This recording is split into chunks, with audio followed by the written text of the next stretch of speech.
Magandang araw po mga maginoong magmamanok.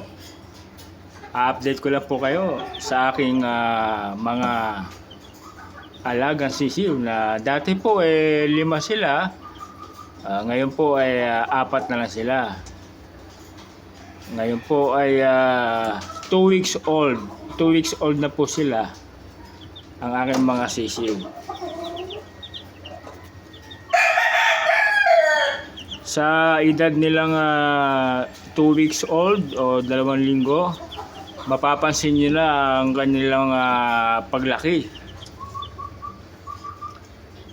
Mas malinaw na ang pagtubo o paglabas ng kanilang mga pakpak at ang kanilang mga buntot.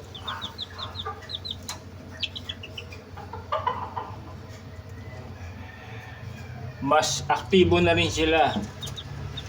Mas aktibo na sila at mas mabibilis na sila gumalaw, mabilis na rin sila kumilos.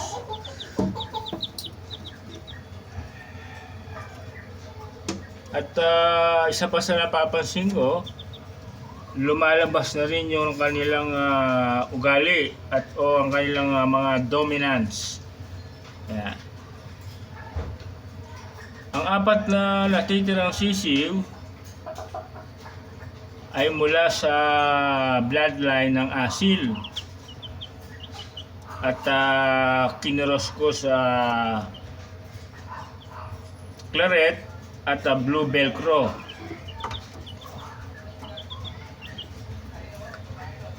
Kaya inaasahan natin na malakas ang kombinasyon ng dugo nila. At matibay at mabilis. Napapansin ko rin na may ilan sa kanila nagpapakita na talaga ng dugo ng asil, yung pagiging matapang. At meron na ring dominante sa grupo nila. Meron na rin dominante sa grupo nila. At may kanya-kanya silang estilo ng paggalaw.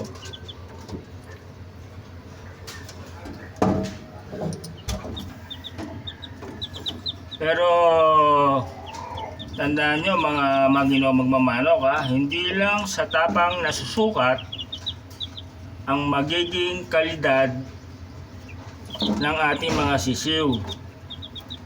Kailangan din ng tamang pagpapalaki at pag-aalaga. Hindi man sila kumpleto dahil merong isang sisiw na hindi nakasurvive.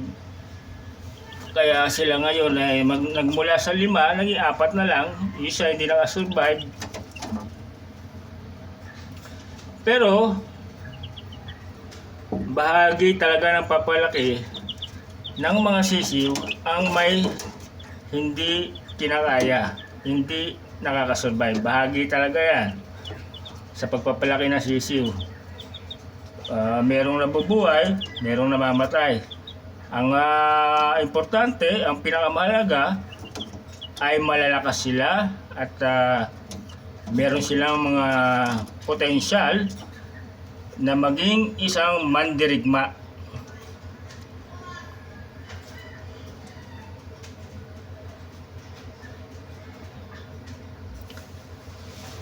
Sa ngayon, focus muna tayo sa pagbibigay sa kanila ng tamang init at malinis na kulungan at sapat na pagkain at malinis na tubig. Vitamins, maraming vitamins ang binibigay ko sa kanila para lalo pa silang lumakas.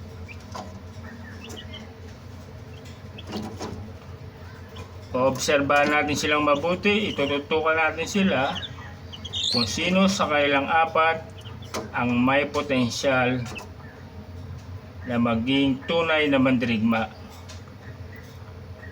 Samahan niyo po ako dito po sa journey ng 4 na sisiw na ito. Tignan po natin kung sino sa kanila ang aangat at magiging susunod na alas. Hanggang dito na lang po. Huwag niyo pong kakalimutan mag-like, mag-comment, at paki-subscribe na rin po para sa susunod pa na updates. Maraming salamat po.